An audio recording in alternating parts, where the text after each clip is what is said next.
অন্ন জলের ব্যবস্থা করি, কিন্তু কই কেউ তো আমার কাছে আসছে না।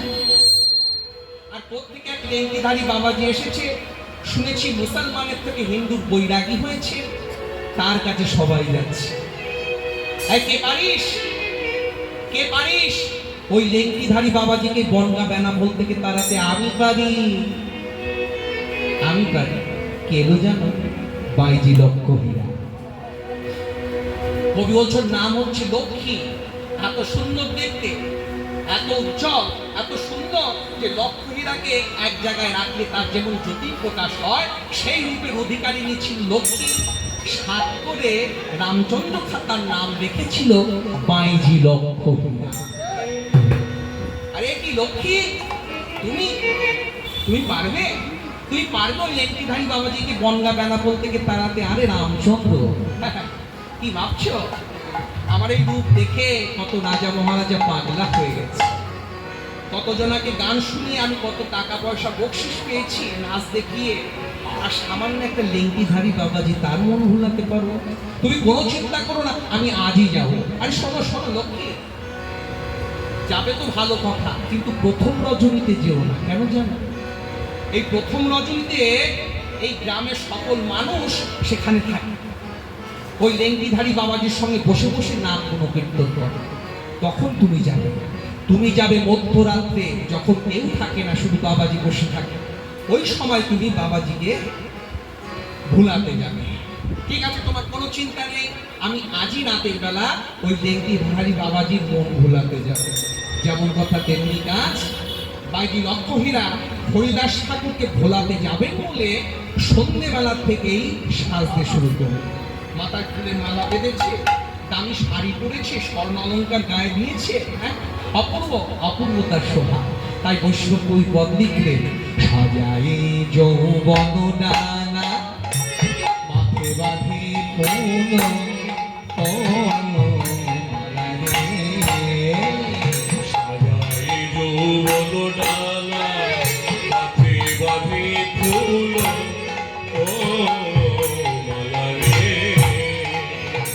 সাজায়ে যৌবন ডানা মাথে বাঁধে ফুল ও মালা রে। সাজায়ে যৌবন ডানা মাথে বাঁধে ফুল ও মালা রে। হরিদাসকে ভোলা আইতে যায়, হরিদাসকে ভোলা আইতে যায়। হরিদাসকে ভোলা বাইরে লক্ষ্মীরা চদিল রে। দাসকে ভোলা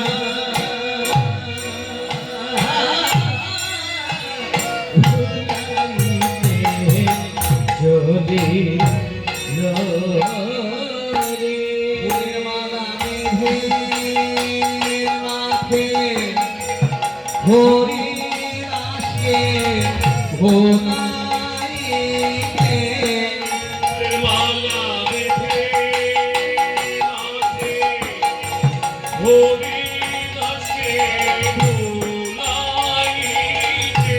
ফুলের মালা বেঁধে মাঠে হরিদাসকে ভোলাইতে, ফুলের মালা বেঁধে মাথে হরিদাসকে ভোলাইতে।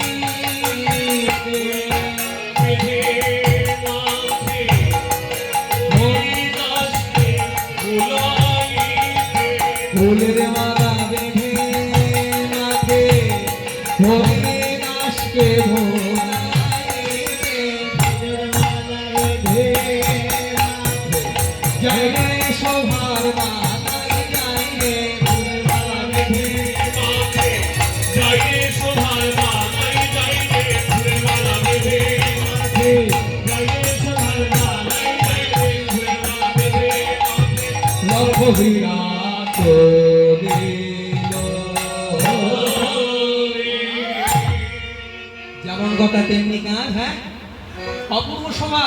মাথায় ফুলের মালা বেঁধেছে, গায়ে স্বর্ণ অলংকার, দামি শাড়ি, রূপের অহংকার নিয়ে, রূপের তেমাক নিয়ে এসে দাঁড়িয়েছে কোথায়? হরিদাসের পাতার কুটিরের সামনে। এসে দেখতে পায় হরিদাস ঠাকুর তুলসী তলায় বসে নাম জপনা করছে। আর এ কি, বাবাজি যে চোখ বুজে আছে, তা চোখ বুজে থাকলে সে আমাকে দেখবে কেমন করে? আর সে যদি আমাকে না দেখে আমার রূপে সে ভুলবে কেমন করে? তাই হরিদাস ঠাকুরকে জাগাবাদ করে বাইজি লক্ষ্য হীরা কি করলেন? নুপুরধ্বনি করছে। আর ওই নুপুরধ্বনি শ্রবণ করে যেমনি হরিদাস ঠাকুর নয়ন মিলন করেছে, বাইজি লক্ষ্য হীরা কি করলো যেন সঙ্গে সঙ্গে অবগুণ্ঠন টেনে মুক্তি আড়াল করে দেয়। কেন? হরিদাসের মনের আত্মীটাকে বাড়াবার। তা বৈষ্ণব হয়ে বলছে, দেখো হরিদাসের সম্মুখেতে আছে ঘোমটা টানে, হরিদাসের সম্মুখেতে আছে ঘোমটা টানে, হরিদাসের সম্মুখেতে আছে ঘোমটা টানে, হরিদাসের সম্মুখেতে আছে ঘোমটা টানে, হরিদাসের সম্মুখেতে আছে ঘোমটা টানে, হরিদাস ভাবে বুঝি এলো হরিদাস ভাবে বুঝি এলো রাধারানী। কি বলছে? যার যেমন ভাব তার তেমন নাম। বাইজি লক্ষ্য হীরা এসেছে হরিদাস ঠাকুরকে ভোলাবাদ করে, আর হরিদাস ঠাকুর মনে মনে ভাবছে, সে কি তবে কি বৃন্দাবন থেকে শ্রীমতী রাধারে নিল আমাকে কৃপা করবার করে? হরিদাস ভাবে বুঝি এলো রাধারানী, হরিদাস ভাবে বুঝি এলো রাধারানী। এলো নাকি এলো নাকি এলো নাকি এলো নাকি রাধারানী, এলো নাকি রাধা রানী এলো নাকি, এই অধমকে কৃপা করিতে রাধারানী এলো নাকি, অধমকে কৃপা করিতে রাধা রানী এলো নাকি, এই অধমকে কৃপা করিতে মনোবাসনা পুরাতে, অধমকে কৃপা করিতে, বাসনা পুরাইতে অধমকে কৃপা করিতে রাধারানী। এলো নাকি হরিদাস ভাবে বুঝি এলো রাধা রানী, হরিদাস ভাবে বুঝি এলো রাধারানী। কি এলো? তবে কি বৃন্দাবন থেকে শ্রীমতী রাধারানী এলো? তা হরিদাস ঠাকুর বারে বারে দেখতে চাইছে। এখন কবি বলছেন, বাইজি লক্ষ্য হীরা ওই শাড়ির ফাঁক দিয়ে দেখছে, এই তো বাবাজি চোখ খুলেছে, আমাকে দেখতে চাইছে। তা বাবাজি যখন আমাকে দেখতে চাইছে, তাহলে আর বিলম্ব কেন? তাহলে কি করলো যেন? শাড়িখানা খুলে ছুটে গিয়ে হরিদাস ঠাকুরকে বক্ষে জড়িয়ে ধরেছে। হরিদাস ঠাকুরকে বক্ষে জড়িয়ে ধরেছে আর চিৎকার করে বলছে, ঠাকুর আমি তোমার রূপে মুগ্ধ হয়েছি, তুমি আমাকে রতি দান করো। যেই বলেছে রতি দান করো, হরিদাস ঠাকুর চমকে উঠলেন। কে?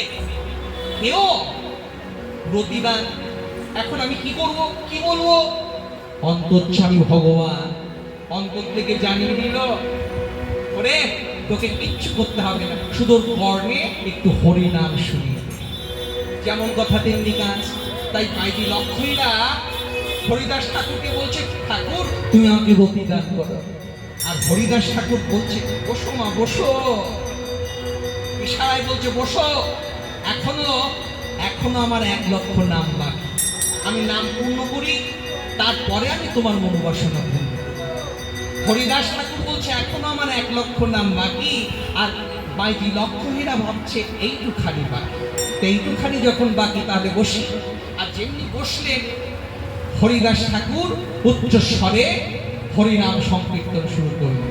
হরে কৃষ্ণ হরে কৃষ্ণ কৃষ্ণ কৃষ্ণ হরে হরে, হরে রাম রাম রাম হরে হরে, হরে কৃষ্ণ হরে কৃষ্ণ হরে কৃষ্ণ কৃষ্ণ হরে হরে, হরি বল। হরে রাম রাম রাম হরে হরে, হরে কৃষ্ণ কৃষ্ণ কৃষ্ণ হরে হরে, হরি রাম হরে রাম, হরি রাম হরে হরে, হরে হরি হরি হরি কৃষ্ণ কৃষ্ণ হরে হরে হরি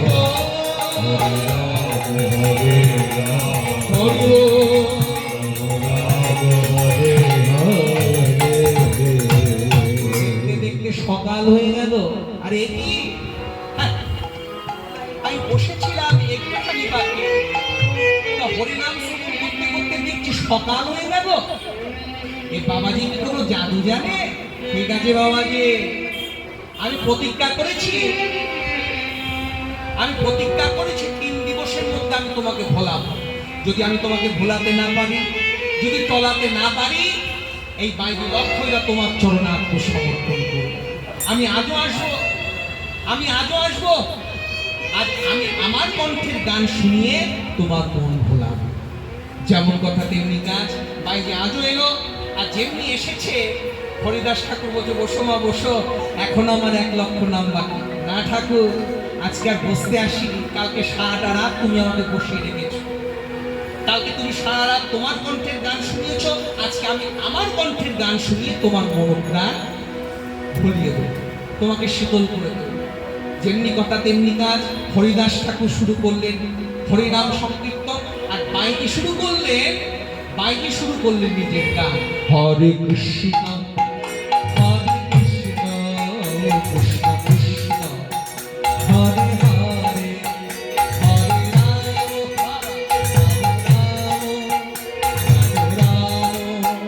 হরে হরে হরে কৃষ্ণ হরে কৃষ্ণ ও রাজমান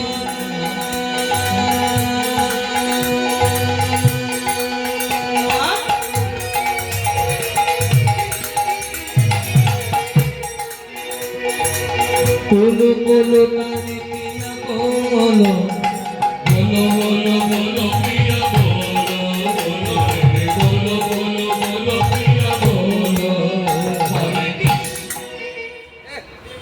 ইস, এ মুখে লেগে নেই তো। আমি তো গাইছিলাম আমার গান, কিন্তু আমার গান গাইতে গাইতে হঠাৎ আমার মুখ দিয়ে বেরিয়ে এলো হরে কি। ছি ছি ছি ছি ছি। আবার বাইরে শুরু করলেন। হ্যাঁ, ওই আজুবা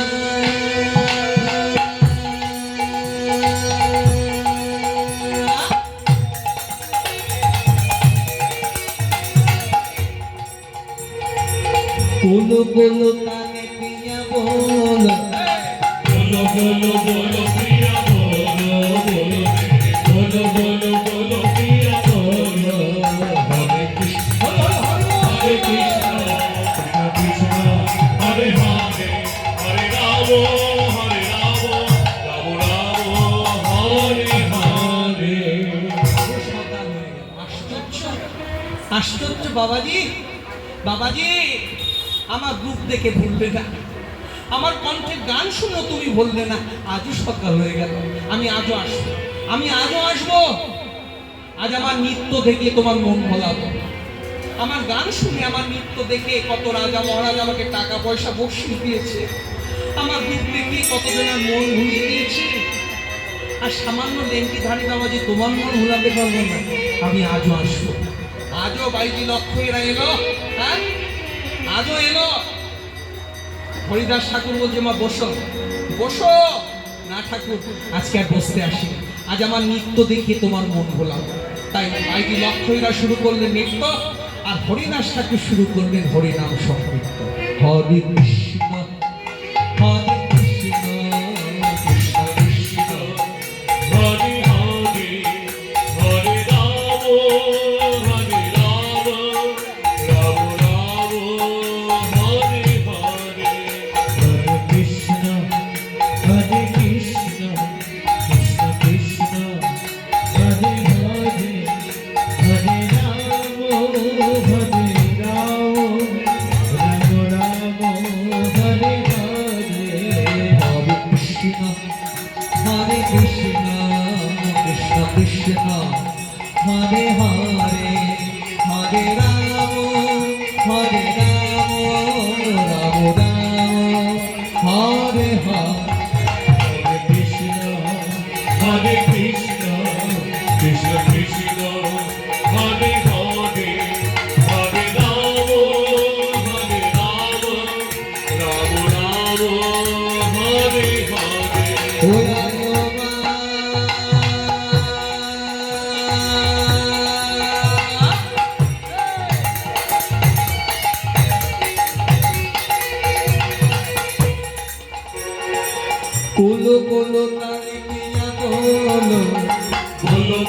বলো প্রিয়া বলো, বলো বলো বলো প্রিয়া বলো। হরে কৃষ্ণ কৃষ্ণ কৃষ্ণ, হরে হরে, হরে রাম হরে রাম, রাম রাম হরে হরে। আজ সকাল হয়ে গেল, বাইজি লক্ষ্মীরা চিৎকার করে বলছে, ঠাকুর তোমার এত দম্ভ এত অহংকার, আমি তিনটে দিন তোমার কাছে এলাম, একটি বারের তরও তুমি আমার মুখের দিকে তাকাবে না। তুমি জানো আমার এই রূপ যৌবন দর্শন করে কত রাজা মহারাজা পাগলা হয়ে গেছে, কতজনের রাতে ঘুম কেড়ে নিয়েছি, কতজনের থেকে টাকা পয়সা বকশিস পেয়েছি, কিন্তু আজকে আমার রূপ আমার যৌবন তোমার কাছে তুচ্ছ, আমার নৃত্য আমার গীত সব তোমার কাছে তুচ্ছ। ঠাকুর আমি প্রতিজ্ঞা করেছিলাম 3 দিবসের মধ্যে যদি আমি তোমাকে ভুলাতে না পারি, টলাতে না পারি, এই বাইজি লক্ষ্মীরা তোমার চরণে আত্মসমর্পণ করবো। একটুখানি দাঁড়া, আমি আসছি। বাইজি লক্ষ্মীরা ছুটে চললেন নিজের বাড়িতে। কবি বলছে 3 দিবস হরিদাস ঠাকুরের মুখে শুনেছে হরিনাম সংকীর্তন, আর নাসিকাতে গিয়েছে তুলসী পাতার গন্ধ, অন্তরটা সুনির্মল হয়ে গেছে। এতটাই সুনির্মল হয়েছে বাইজি লক্ষ্মীরার অন্তর থেকে হরিনামের ধ্বনি উঠছে, হরিবল হরিবল হরিবল। কিন্তু বাইজি লক্ষ্মীরা সেটা বুঝতে পারছে না, ছুটে যায় আর চিৎকার করে বলছে, কে কে কোত্থেকে তুমি হরিনাম করছো, আমি তোমাকে দেখতে পাচ্ছি না কেন? কবি বলছে এই প্রকারিত হয়, হরিণের যখন নাবিকস্তরী প্রস্ফুটিত হয় এত উগ্র গন্ধ, হরিণ পাগলা হয়ে যায়। কেন? গন্ধটা খুঁজে বেড়ায়, গন্ধটা কোত্থেকে আসছে, গন্ধজন নিজে সেটাও বুঝতে পারে না। কত বাইজি লক্ষ্মীরার অবস্থা, বাইজি লক্ষ্মীরার অন্তর থেকে হরিনামের ধ্বনি উঠছে, আর বাইজি লক্ষ্মীরা চিৎকার করে বলছে, কে কে কে কে হরিনাম করছো, আমি তোমাকে দেখতে পাচ্ছি না কেন? বাইজি ছুটে গিয়ে ঘরের দরজা বন্ধ করে দিয়েছে। ওই বলছে, দেখো বাইজি ছুটে গিয়ে দিয়েছে ঘরে দৌড়, ওই বন্ধ ঘরের অন্ধকারে কে যেন বলছে, বলবে হরি বলবে হরি হরিবল হরিবল, কে যেন হরিনাম শোনালো, বলি কে যেন হরিনাম শোনালো, কে যেন হরিনাম শোনালো, কে যেন হরিনাম শোনালো, অন্ধকারের অন্ধকারে কে যেন হরিনাম শোনালো, বন্ধ ঘরের অন্ধকারে কে যেন হরিনাম শোনালো। আকাশ বাতাসে কেঁপে উঠিল, কে যেন হরিনাম শোনালো, আকাশ বাতাস কেঁপে উঠিল, বদন হলে হোম বলে, আকাশে বাতাসে কেটে উঠিল, বদন হলে হরি বলে, আকাশে বাতাসে কেটে উঠিল, কে যেন হরিনাম শোনালো। বাইরে ছুটে গিয়ে ঘরের দরজা বন্ধ করে দিচ্ছে। বলছে বৈষ্ণব কবি, ও বাইজি তুমি কোন দরজা বন্ধ করলে? বাইরের ঘরের কাঠের দরজা, কিন্তু তোমার অন্তরের দরজা যে খুলে গেছে ওটা বন্ধ করবে কেমন করে? বাইজির দম্ভ দর্প অহংকার সকল কিছু চূর্ণ হয়ে গেল, সকল কিছু চূর্ণ হয়ে গেল। কি করলো জানো? ওই দামি শাড়িটা খুলে ফেলে একটা ছেঁড়া বসন করলেন, স্বর্ণ অলংকার সমস্ত কিছু খুলে ফেললেন, সারা জীবনে রোজগার পাতি সকল কিছু একত্রিত করে কুটরি করে গেলেন কোথায়? গেলেন কোথায়? রাজা রামচন্দ্র খাঁর কাছে। রাজা রামচন্দ্র খাঁ ওই লক্ষ্মীরাকে দর্শন করে চোখ উঠে, নাকি লক্ষ্মী এ কি তোমার অবস্থা?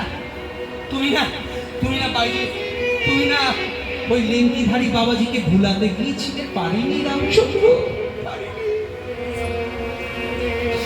আমার রূপ আমার যৌবন আমার সঙ্গীত আমার নৃত্য সমস্ত কিছু তার কাছে তুচ্ছ হয়ে গেল। রামচন্দ্র আমি তোমাদের গান শুনিয়েছি, নৃত্য দেখিয়েছি, তোমাদের কাছ থেকে কত টাকা পয়সা বকশিস পেয়েছি, কিন্তু সামান্য একটা লেঙ্গিধারী বাবাজির মন আমি ভুলাতে পারলাম না। জানো জানো জানো রামচন্দ্র, আমি গান শোনাই তোমাদের, আর ওই বাবাজি গান শোনায় স্বয়ং ভগবানকে। আমি সেই গান শিখতে চাই যে গান আমার ঠাকুর শুনবে। ঠাকুর কোথায় যাচ্ছ? ওই বাবাজির কাছে। কেন? আমি যে প্রতিজ্ঞা করেছিলাম 3 দিবসের মধ্যে যদি আমি ওই বাবাজির মন ভোলাতে না পারি, এই বাইরে লক্ষ্যইরা তার চরণে আত্মসমর্পণ করবো। তাই আমি ওই বাবাজির চরণে আত্মসমর্পণ করতে যাচ্ছি। রামচন্দ্র, এই দেখো আমার সারা জীবনের রোজনাপাতি, এগুলো আমি তোমাকে সব দিয়ে গেলাম। কি করব? গরিব দুঃখীদের দান করে দিও, তুমি নিও। আমি যাচ্ছি, আমি যাচ্ছি, আমার ডাক এসে গেছে, আমার ঠাকুর আমাকে ডাকছে, ঠাকুর ঠাকুর ঠাকুর। ছুটতে ছুটতে এসে উপনীত হলেন কোথায়? ওই হরিদাস ঠাকুরের পাতার প্রতিবেশ করল। এসে দেখতে পায় হরিদাস ঠাকুর ইচ্ছামতি নদীর জলে স্নান করে আহ্নিক করবে, আহ্নিক করতে বসেছি। আর ঠিক এহেন সময় লক্ষ্মীরা এসে উপনীত হয়েছে। আর যেমনি লক্ষ্মীরাকে দেখতে পেয়েছে হরিদাস ঠাকুর, হরিদাস ঠাকুর বলছে, কে তুমি? এত সুন্দর তোমাকে দেখতে, এত রূপ, তোমাকে তো আগে কখনো দেখিনি। কি নাম তোমার? কোথেকে এসছো? তোমার পরিচয় কি? হ্যাঁ বলো না, কি তুমি? কে তুমি? ও রোমে রোমনে গালা বনভূমি করে আলা দাঁড়ালে আসে, দাঁড়ালে আসে। তুমি ওগো বালা রূপের মণিমালা, দাঁড়ালে আসে, দাঁড়ালে আসে। তোমার পরিচয় কি? তোমার নাম কি? বাইরে লক্ষ্মীরা বলছে, ঠাকুর আমার পরিচয় দিতে আমার লজ্জা হচ্ছে। কেন জানো? আমি বাইরে লক্ষ আমি তব লক্ষ হৃদয় আমি তব অনুগামী। লক্ষ আমি তব অনুগামী। হৃদয় আমি তব অনুগামী। এসেছি যে হয়ে আমি অরণ্যবাসী, ঠাকুর অরণ্যবাসী। কে তুমি? ওগো রূপের মণিমালা বনভূমি করে আনা, দাঁড়ালে আসি, দাঁড়ালে আসি। আরে তুমি এই 3 দিন ধরে তুমি এসেছিলে। আর এসো এসো এসো এসো মা, এসো এসো। আচ্ছা আচ্ছা, তুমি জানো আমার কাছে কি চাইছিলে? রোগ, তাই না? এসো এসো এসো এসো, আমি তোমাকে রতি দান করবো। না ঠাকুর, না না না, ওটা আমার মনের কথা নয় ঠাকুর। আমি রাজা রামচন্দ্র খান কথা শ্রবণ করে তোমাকে ভুলাতে এসেছিলাম, ওটি আমার মনের কথা নয়। এই দেখো, হরিদাস ঠাকুর বলছে, মা তুমি শুধু বাইরের কথাটা ভাবছো, আর অন্তর্জগতেও রতিদান হয়, গুরু শিষ্যের মধ্যে রতিদান হয়। এসো এসো। প্রশ্ন এলো, রতিদান কাকে বলে? নারী পুরুষ যোনিলিঙ্গে রতিদান করে, যে রতিতে নারীর গর্ভে পুত্র কিংবা কন্যা সন্তান জন্মগ্রহণ করে। হরিদাস ঠাকুর বলছে, মা এসো, আজকে আমি তোমাকে রতিদান করব। গুরু শিষ্যের মধ্যে রতিদান হয়। তত্ত্বে রতিদান জানো মা? রতিদান করতে হলে বলে কি করতে হয়? এটি ঘরের প্রয়োজন হয়, শুধু ঘর নয়, শয্যারও প্রয়োজন হয়। আগে যাও, ঘরে যাও, শয্যা রচনা করো, তারপর তো আমি তোমাকে রতিদান করবো। হ্যাঁ, কাম কামনা করতে শিখবে, করতে হবে রাগের বৃদ্ধি। কামনা করতে সিদ্ধি, করতে হবে রাগের বৃদ্ধি। আস্তে আস্তে কবি বলছে, দেখো নারী পুরুষ যোনিলিঙ্গে রতিদান করে। রতিদানের পূর্বে তাদের অন্তরে একটা মহাভাবের উদয় হয়, যে ভাবে নারী পুরুষের দিকে ধাবিত হয়, পুরুষ নারীর দিকে ধাবিত হয়। তাই হরিদাস ঠাকুর বলছে, মা আগে যাও, সে ভাব সৃষ্টি করো। কোন ভাব? কৃষ্ণ অনুরাগ। কৃষ্ণকে পাবার তরে যে রাগ, তাকে বলা হয় কৃষ্ণ অনুরাগ। কাম কামনা করতে শিখবে, করতে হবে রাগের বৃদ্ধি। কামনা করতে সিদ্ধি, করতে হবে রাগের বৃদ্ধি। যেতে হবে বিবেক বুদ্ধির ঘরে, যেতে হবে বিবেক বুদ্ধির ঘরে ভক্তি তো সবই ছাড়িয়া জ্ঞান মানুষে থাকবে শুনিয়া কীর্ত শুনবি ছাড়িয়া জ্ঞান মানুষে থাকবে শুনিয়া। হরিদাস ঠাকুর বলছে মা রতিদান করতে হলে পরে শয্যার প্রয়োজন হয়, আগে যাও শয্যা রচনা করো। কোন শয্যা জানো?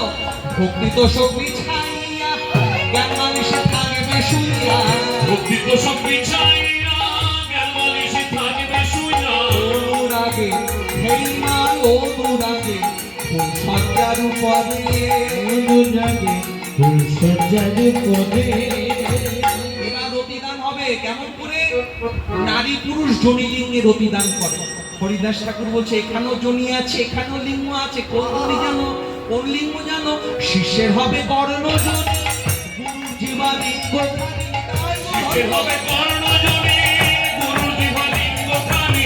সে হবে কর্ণজনী গুরু জীবলিঙ্গ খানি। কৃষ্ণামেতে হেই মা কৃষ্ণামেতে করিবে নিষ্ঠানেতে করিবে কবি বলছে রমণ করলে কি হয়? বীর্যস্খলন হয়, যে বীর্যে নারীর গর্ভে পুত্র কিংবা কন্যা সন্তান জন্ম নেয়। কবি বলছে হরিদাস ঠাকুর বলছে মা এখানেও বীর্যস্খলন হবে। কোন বীর্য জানো? হরি নামে বীর্য ফোঁটা পূর্ণ হলো বলি কোঠা। হরি হরি হরি নামে বীজ ফোঁটা পূর্ণ হলো মণি কোঠা।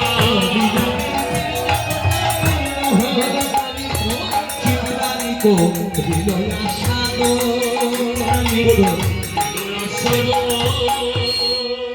হরি নামে বীর্য ফোঁটা পূর্ণ হলো মণিকোঠা, চিত্রানি করিল আশা। সেই বীর্য ফোঁটায় কি হবে? শিষ্যের অন্তরে জ্ঞান নামক পুত্র সন্তানের উৎপাদন হবে। হ্যাঁ, নারীর গর্ভে পুত্র কিংবা কন্যা সন্তান জন্ম হয়। আর গুরুদেব যখন যুবালিঙ্গের দ্বারা শিষ্যের কর্ণে হরিনামে বীজ বপন করলো, তাতে কি হয়? শিষ্যের একটি নতুন জন্ম হয়, জ্ঞান নামক পুত্র সন্তান সে লাভ করে। তা হরিদাস ঠাকুর বলছে মা আজ থেকে তোর নাম আর বাইজি লক্ষ হীরা নয়, আজ থেকে তোর নাম হচ্ছে হরিদাসী। আমি হরিদাস, তুই হচ্ছিস হরিদাসী। এই দেখ, এই দেখ মা, এই যে আসনটা পেতেছি, এই আসনটা আমি আমার জন্য পাতিনি, এই আসনটা আমি তোর জন্য পেতেছি। আমি জানি তুই আসবি মা, আমি জানি তুই আসবি। আজকের থেকে এই আসনে তুই বসবি। জানিস মা, যে নাম আমি তোকে অর্পণ করলাম, ওই নাম যেন ভুলিস না, যেন নামের প্রতি লক্ষ্য থাকে। নামের প্রতি লক্ষ্য থাকে। প্রতি লক্ষ্য থাকে। নামের প্রতি লক্ষ্য থাকে। লক্ষ্য হইয়া নাম ধরেছ, নামের প্রতি লক্ষ্য থাকে। ওই লক্ষ্য হীরা নামে ধরেছ, লক্ষ্যের প্রতি লক্ষ্য থাকে। লক্ষ্য হইয়া নাম ধরেছ, নামের কলঙ্ক না হয়। লক্ষ্য হীরা নামে ধরেছ, ওই নামেতে কলঙ্ক না ওই হয়। লক্ষ্য হীরা নামে ধরেছ, নামের প্রতি লক্ষ্য থাকে। এমনিভাবে লক্ষ্য হীরাকে হরিদাস ঠাকুর উদ্ধার করলেন। উদ্ধার করে ওই আশ্রমের ভাগ তাকে দিয়ে দিলেন। আর বলছো মা আমার ডাক এসে গেছে, আমার ঠাকুর আমাকে ডাকছে, আমাকে যেতে যেতে হবে। তাই ওই গন্ডা বেনাপোল পরিত্যাগ করে এলেন কোথায়? শ্রীধাম নীলাচল।